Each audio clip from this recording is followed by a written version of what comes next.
Sobat Kopi Manis Koptari, salam jumpa lagi kita dalam 2 Minutes Talk About God bersama saya, Suster Rosaliani SJNJ. Sobat Kopi Manis Koptari yang terkasih, bacaan Injil hari ini yakni dari Injil Matius bab 4 ayat 18-22 mengisahkan tentang Rasul Petrus, Andreas, Yakobus, dan Yohanes yang dipanggil oleh Yesus untuk menjadi penjala manusia. Ada satu hal menarik di kisah ini, yakni keempat orang itu spontan mengikuti ajakan Tuhan tanpa bertele-tele. Tindakan mereka ini merupakan suatu langkah penuh keberanian serta total selamanya. Karena terbukti kesediaan itu bukan hanya untuk beberapa jam atau hari, lalu kembali ke tempat mereka. Mereka mengikuti Tuhan hingga ajal mereka sebagai rasul dan berani mati sebagai martir. Tak mengherankan ketika Yesus mengajak mereka spontan meninggalkan harta milik dan profesi mereka sebagai penjala ikan dan bersedia menjadi penjala manusia. Penginjil Matius menulis banyak hal yang mengagumkan setelah kisah panggilan para murid Tuhan ini. Artinya, para murid yang telah memutuskan untuk mengikuti Yesus semakin diteguhkan oleh ajaran-ajaran kebenaran dari waktu ke waktu yang disampaikan Yesus dari satu tempat ke tempat yang lain. Mereka turut menyaksikan langsung dengan mata kepala mereka sendiri aneka peristiwa menakjubkan yang dilakukan Yesus.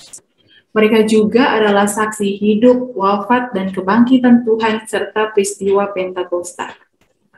Hal-hal demikian semakin memantapkan tekad kesiapsediaan serta loyalitas mereka menjadi murid dan rasul yang diutus untuk menyebarkan kerajaan Allah.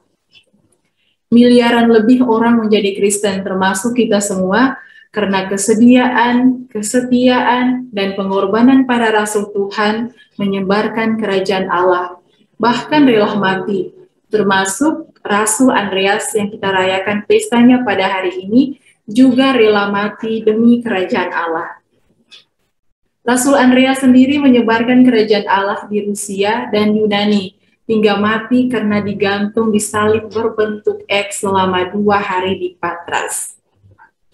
Selama 2 hari itu, dia tiada henti-hentinya bersaksi tentang kebenaran imannya, hingga menghembuskan nafasnya yang terakhir. Banyak negara Eropa menjadikan Rasul Andreas sebagai pelindung bangsa mereka.